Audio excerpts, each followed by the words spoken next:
तो अब जंग जनता के हवाले, और इसी पर चर्चा के लिए हमारे साथ उप मुख्यमंत्री राजस्थान के इस वक्त सचिन पायलट जुड़ गए हैं। सचिन जी, बहुत स्वागत आपका आज तक पर।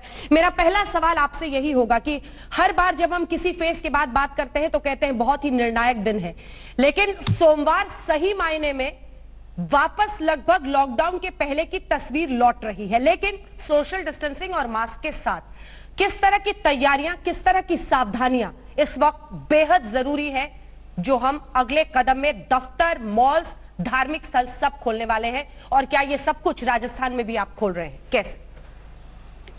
मैं ऐसा मानता हूं कि अब जिम्मेदारी और भागीदारी जनता की हो गई है, क्योंकि अब तक सरकारों के अलग अलग गाइडलाइंस आते थे, प्रोटोकॉल हम देते थे लॉकडाउन के तहत। अब जब ये लॉकडाउन खुल रहा है तो पूरा प्रिकॉशन और पूरा एहतियात बरतने की जिम्मेदारी अब लोगों की है। और जितना भी राज्य सरकार, केंद्र सरकार ने जो गाइडेंस इशू किए हैं, अगर उसको हम कठोरता से उसकी पालना नहीं करेंगे तो मैं समझता हूं कि बहुत दिक्कत होने वाली है। तो ये बहुत मैच्योरली और बहुत सोच समझकर लोगों को, नागरिकों को अपना 8 तरह के बाद का जीवन पटरी पर लेकर आना है, क्योंकि लॉकडाउन की जो उपयोगिता थी वो लगभग पूरी हम उसकी ले चुके हैं। अब पटरी पर लाने के लिए अर्थव्यवस्था को, जीवन को अगले कदम उठाने थे। अब जो हमने राजस्थान के अंदर भी जो कंटेनमेंट जोन्स हैं वहां पर परमिशंस नहीं दी हैं, लेकिन उसके बाहर जो मॉल्स हैं, दुकानें हैं, रेस्टोरेंट्स हैं, उनको खोलने की इजाजत दी है। और धार्मिक जगहों पर भी हम 8 तरह के बाद चाहेंगे कि वहां जनता जो आए दूरी बनाकर रखे। अगर पब्लिक ने इसको सेंसिबली टेकअप किया तो हम कामयाब रहेंगे। लेकिन मेरे को आशंका इस बात की है कि जब पूरा लॉकडाउन था तब भी अनेकों जगह हमने सोशल डिस्टेंसिंग को ब्रेक किया, हम सब ने। अलग अलग देश से खबरें आती थी। तो खुलने का मतलब ये नहीं है कि हमको वैक्सीन मिल गई है या कोई दवाई मिल गई है। हम सिर्फ, क्योंकि अब इतने हफ्तों के बाद कहीं ना कहीं दोबारा जीवन को वापस पटरी पर लाना है, इसलिए लॉकडाउन को खोल रहे हैं। लेकिन अगर पब्लिक प्रिकॉशंस नहीं लेंगे, अगर हम लोग बिल्कुल दरकिनार कर देंगे सारी गाइडलाइंस को, तो संक्रमण बहुत अधिक गति से फैलेगा। इसलिए लोगों को समझदारी से, जिम्मेदारी से, गंभीरता से अपने कदम उठाने, 8 तरह के बाद के जीवन को वापस रास्ते पर लाने के लिए। जिस आशंका का आपने जिक्र किया सचिन जी, वो आशंका देश भर में लोगों के मन में है। जो दफ्तरों को पहुंचने वाले हैं, खास तौर पर सरकारी दफ्तरों को, किस तरह के इंतजाम वहां पर रहेंगे? क्योंकि कई जगहों पर डर बहुत ज्यादा है। महाराष्ट्र में तो बीएमसी के कर्मचारी दफ्तर आने को तैयार नहीं है, सरकार को सर्कुलर जारी करना पड़ा कि पहुंचिए नहीं तो आपके खिलाफ कार्रवाई होगी। परिस्थितियां ऐसी हैं, कैसे आश्वस्त करेंगे? आप किसी चीज को खोल दें, अब होटल आप खोल दीजिएगा, लेकिन अगर ग्राहक नहीं आएंगे या आएंगे और प्रिकॉशंस को मेंटेन नहीं कर पाएंगे तो दोबारा स्थिति पैदा हो जाएगी। लेकिन लोगों के अंदर कॉन्फिडेंस पैदा करना पड़ेगा, क्योंकि संक्रमण को रोकने के लिए जो कर सकते थे हम अभी भी कर रहे हैं, और अभी भी केसेस कम नहीं हो रहे हैं, तो लगातार केसेस बढ़ रहे हैं। लेकिन सावधानी, फेस मास्क, सैनिटाइजर्स, दूरी बनाकर अगर हम रखेंगे तो हम इसको कंट्रोल कर सकते हैं। इसलिए लोगों को विश्वास अपने अंदर रखना पड़ेगा, व्यवस्था में रखना पड़ेगा। और जो गाइडलाइंस दिए हैं, उन गाइडलाइंस को थोड़े जटिल हैं, हमारा बिहेवियर है उसको अडेप्ट करने में टाइम लगता है, लेकिन ये बहुत एक सिचुएशन क्राइसिस वाली है। इसमें बहुत जल्दी हमें, चाहे वो होटल हो, रेस्टोरेंट्स हो, कमर्शियल मार्केट्स हो, दफ्तर हो, लोग अगर वहां जाएंगे तो जो जो प्रोटोकॉल हमने एस्टैब्लिश किए हैं, हमारी गवर्नमेंट ने, हमने 4 जून को और प्रोटोकॉल लोगों को दिए हैं, उसको पूरी 100% डिसिप्लिन से हमें अगर हम पालना करेंगे तभी हम आगे कामयाब हो सकते हैं। सचिन जी, एनफोर्सिंग एजेंसी आपने किसको प्रोटोकॉल में अपने बनाया है? क्योंकि स्थानीय प्रशासन, पुलिस के लिए बहुत बड़ी चुनौती होगी ऐसी अलग अलग जगहों पर ये तमाम गाइडलाइंस को एनफोर्स करना। हमने देखा है कि किस तरह से धार्मिक अनुष्ठान कुछ जगहों पर हो गए और पुलिस नहीं रोक पाई, पर मतलब किसकी जवाबदेही होगी इस पर? ये एक बड़ा सवाल लोगों के मन में होगा। मेरी राय तो ये है कि हम जितना ज्यादा इसमें लाठी दिखाएंगे या प्रशासन, पुलिस को जिम्मेदारी देंगे, उतना ही और मुश्किल हो जाएगा।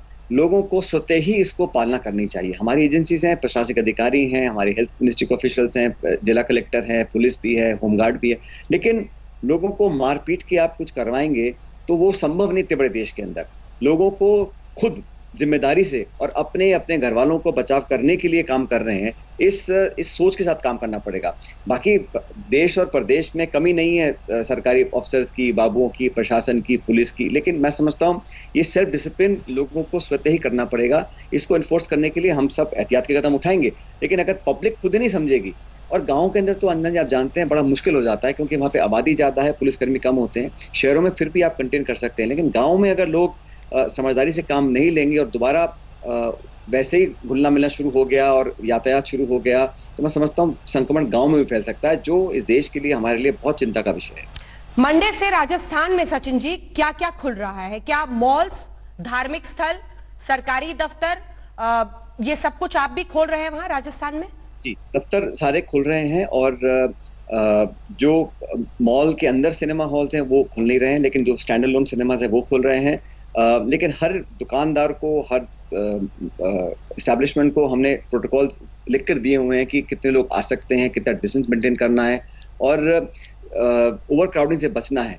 जितना ज्यादा हो सके लोग अलग अलग टाइम स्पेस कर कर आए। और ये कहना बड़ा मुश्किल है कि ये इसका परिणाम क्या होगा। मैं फिर कह रहा हूँ बार बार, 8 तारीख को देश का आम नागरिक कैसे इस ओपनिंग अप को रिस्पॉन्ड करता है, ये सब उस पर निर्भर करता है। क्योंकि हम कितने भी गाइडलाइंस, कितने भी आदेश इशू कर लें, वार्निंग्स दे लें, अगर पब्लिक मन बना लिया कि हमें एहतियात बरतना है, इस कोरोना के साथ जीना है और उस पर विजय पाने के लिए हमें ये फला चीजें करनी है, अगर पब्लिक और नागरिक जिम्मेदारी से काम करेंगे तो हम सब कामयाब हो जाएंगे।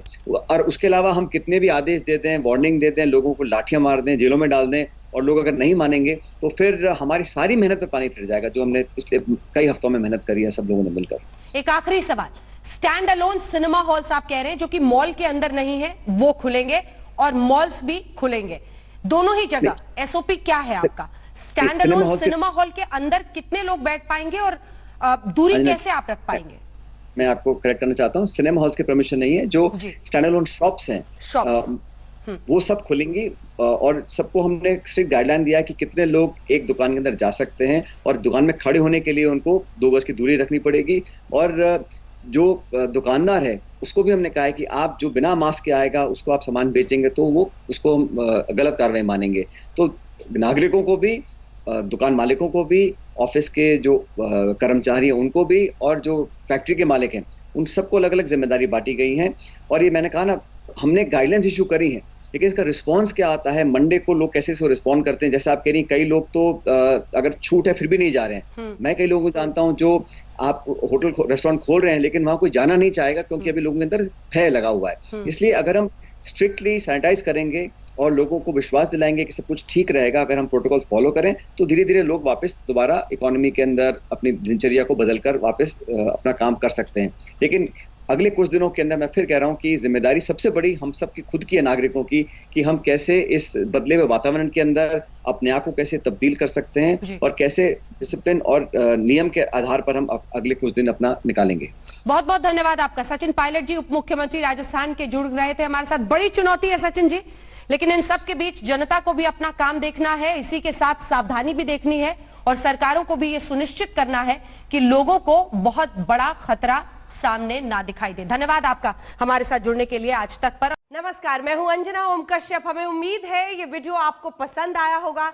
लेटेस्ट खबरों के लिए यूं ही देखते रहिए आज तक और इस वीडियो के पसंद आने पर लाइक, शेयर एंड सब्सक्राइब करना ना भूलें।